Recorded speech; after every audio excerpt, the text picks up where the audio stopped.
verse 6, nabalitaan ni Naomi na ang kanyang bayan ay pinagkalooban ng Diyos ng masaganang ani.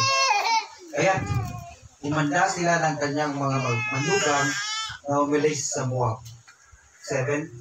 Naglakbay nga silang pabalik sa Juda.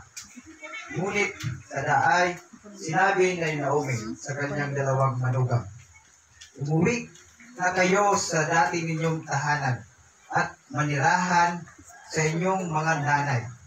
Kung paanong naging mabuti kayo sa mga yumao at sa akin, naway maging mabuti rin sa inyo si Yahweh.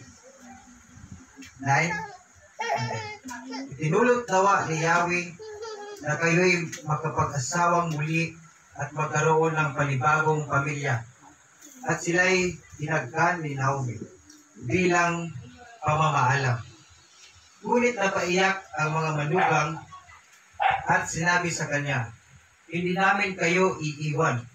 Sasama kami sa inyong bayan. 11. Sumagot si Naomi, mga anak, huwag na kayong sumama sa akin. Bumalik na kayo sa inyong mga magulang.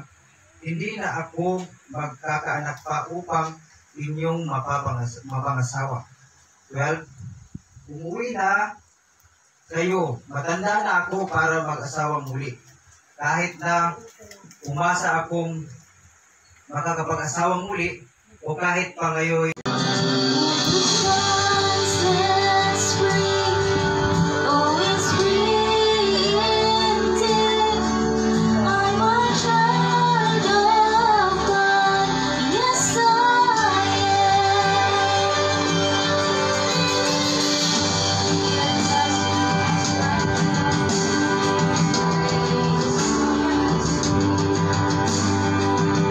while I was a slave to sin.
mga bisita. Wow, salamat sa Lord. Napakaayo ni Lord. Okay. Naaton ang tani niya nagamit naton projector. Salamat kay may ko naman sin ginhikapan Ginoo no sa iya puso. Talagang naging generous. Aram na niya kung sino. Aram na sa Ginoo. So, magagamit natin siya fully sa next week pa. Kasi aram mo naman basta pag-ubaga, kailangan i-break in. Dili pa kayo sanayan motor baga pag-o. So, amo man ang projector sila. So, kailangan na muna na i-set up sin Mayo. Anyway, ma-recap aray kita. Ayambot lang kung may nakadumdum sa last Sunday. When obedience seems so difficult. Grabe na mensahe, no? Actually, kung waran obedience, talagang malisod ang pagkadi. Bukod sa marayo, depende sa kondisyon din sa mga sarakyan. Kondisyon sa tao, di ba? Malisod magsunod sa Ginoo. Madali magsunod kung madali ang sugo. No, minsan sa mga secular na mga lugar, sa opisina ka man, madali lang sunodon kung masayo ng sugo. Pero kung lisod na nga ang sugo, so lalo na kung sa ministry, madali lang madali lang magpamati, mag-ingkod, pero pag sabihin na sa pastor, go and make disciple of all nation.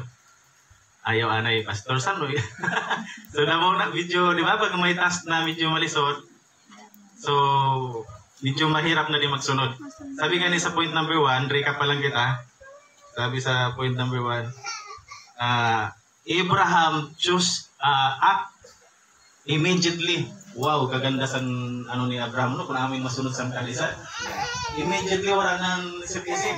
Sunod na yun. On the spot. Wala nang gamit-gamit sa niya 5 senses, sa niya sense of sight, sense of hearing, wala na. Wala na sa mga rongan na. Malisod ba dito? Malisod ba niya nakakatuon na mo? Blessing ba niya? Wala nang rongan. Sunod dito. Point number 1 din na siya. Si Abraham talagang nagsunod na yun. Wala na sinda mo na hunga. Yung pangluhat, Abraham chose to walk by faith. Wow. Ibig sabihin, you choose to walk by faith, not by sight. Sabi kang kabaga, walk by faith and not by sight. Okay. So, ibig sabihin, pag by faith ka na magasunod ka, Lord, dili mo ba nakikita sa unahan, positive ka na talagang si Lord mag-trabaho. Si Pastor Alwin sa nagdara kanina, actually, si Pastor Alwin nagdara kanina, pero halik ang Lord. So, ipasa na naman ni Lord pagkalisahan ko na naman. Asa lang, halik lang sa ka-Lord. So, dili kaya po siya, although sikan had information, pero halit na ng Lord ang message niya. Before we start, let's pray. Father, we thank you, Lord, for this opportunity na mag-worship naman kami sa imo in spirit and in truth. Thank you, Lord, sa ayo, gingather kami sa place para mag-adayaw sa imong makapamati sa imong word.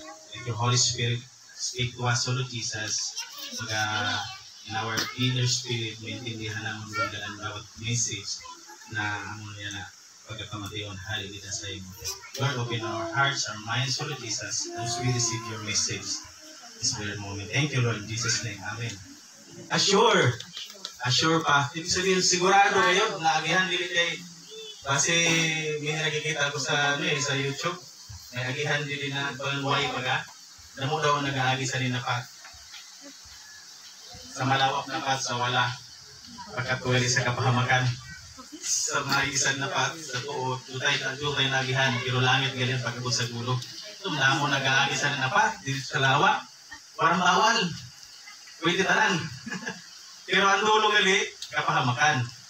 So ini, kaganda sa nina, a sure path, na makikita natin sa Ruth, naging basa kaganina sa Ruth, chapter 1, 6 to 18. And 3, 1 to 11. So, ginbasa na kaganina. Okay. I will give you short background kasi aram ko na din yung kilala si Ruth. Base mag-isip ka muna na si Ruth, lalaki na, babae. Diba? Okay, kung balikan natin, during that time, na era o sa mga judges pa, magbabasa niyo ka sa Bible, ikaw na si judges, book of judges, sa mga hukom. Di ba? Kung makita nyo na. So, during that time, the era of judges, Ali ni si and family ni Elimelech. Mag-asawa si Elimelech trabaho. Si Gilyon, kag si Malon, nag-asawa man. So actually, during that time, anin na asawa is mga Moabites ang tawag. So which is, amin is si Ruth kag si Orpah. So amin na asawa sa nila duha. So sa madaling istorya, si Ruth kag si Naomi is pag-ugangan. So mother-in-law niya si Naomi, si Ruth is daughter-in-law. Okay? Diba? So ako na, nagtipo na kong idea kung ano yung sila. Magkaano sila mga relationship nila. Then, sa Moab na sila, nagkaigwa sa gusto ko na magkaigwa kita sa makuha dito, no? Sa ninakwento nila. So, point number 1, 3 important things. Kung naman nato ng sabi dito, holding on the presence of God. Holding on to the presence of God. So, nagatuod sa Diyos. Talagang nagatuod sila sa Diyos. Okay. So, sabi nga dito sa point number 1, holding on to the presence of God. Kaya si Ruth kasi, nagpabilin sa iugangan, bisa nagkalisod, bisa wala na sinasawa, wala na si anak, palo na, wala siya nagbuhi sa iugangan. Pero ito isa ay, sumuko na yun. So siguro ang mga ganito naton minsan pag aram nato na bagan naton ginaasahan wala naman sin masahan ba? Amo naman siguro it's time to separate ways. Where you go, I will go, and where you stay, I will stay. Your people will be my people, and your God, my God. Sabi na, grabe tinindugan ni Ruth. Unano ang hinuyutan niya na pag sa Diyos. Amo man. Sabi ba sa kanya, where you stay, I stay. Where you serve, I serve. Sabi ba ganda? Gagali na, ang ganda na mo. I will follow you. I will follow you. So grabe. Kung maghuhuyot si Ruth, talagang warang ditawan. No? So, imbis na magbuhi kita sa Ginoo, panahin kita magkapit sa Ginoo. Problema na rin kasi hindi masog, aniya damgo. Ay, gingamit sa Ginoo si Joseph na ma-interpret aniya damgo. And then, sa na-interpret aniya damgo, wow, in-promote si Joseph. Pag naging kanang kamay, naging governor siya. That time, sa Egypt. Kag siya nag-manage and burn sa mga buliga sa almost halos 7 years na pero siya ang gitiwalaan sa hari na mag-gather sa tanan ng mga pagkaon sa buliga para makasustain sila for 7 years na famine. Wow, kaganda lang, no? So wala nagbuhay si Joseph sa Ginoo. So minsan pa makaagi kita sa mga problema, kapit lang kita sa Ginoo kag talagang ang blessing ada kayo sa Ginoo. I-bless kita ni Lord. Amen. Point number 2, living the past and embracing new life. So, ibig sabihin, si Ruth ba, nagkaiba kasi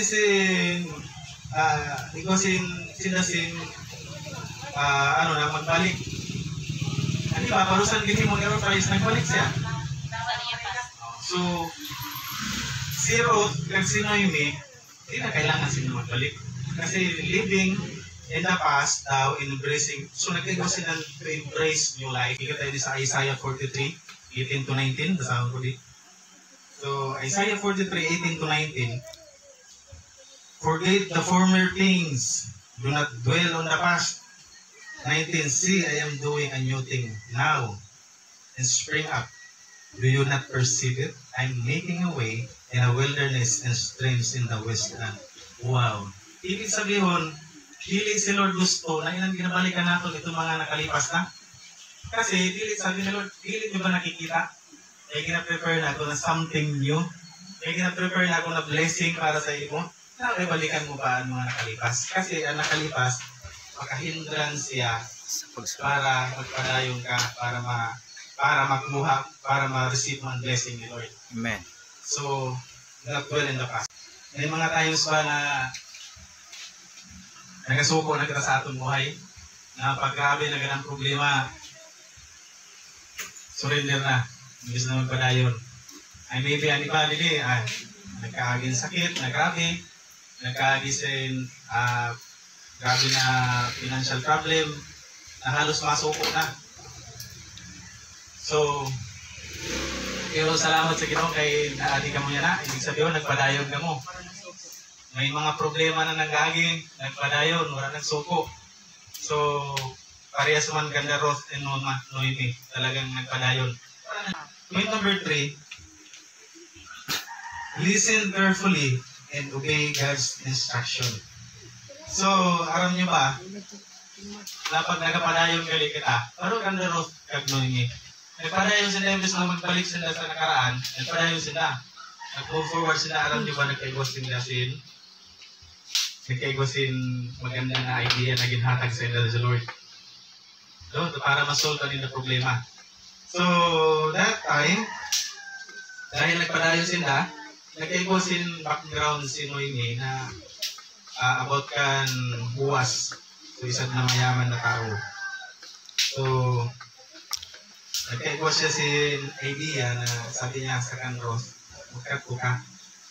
Sabi niya, one day, sa Ruth chapter 3, 1-4, one day, Ruth's mother-in-law Noemi said to her, "My mother, I must find a home for you where you will be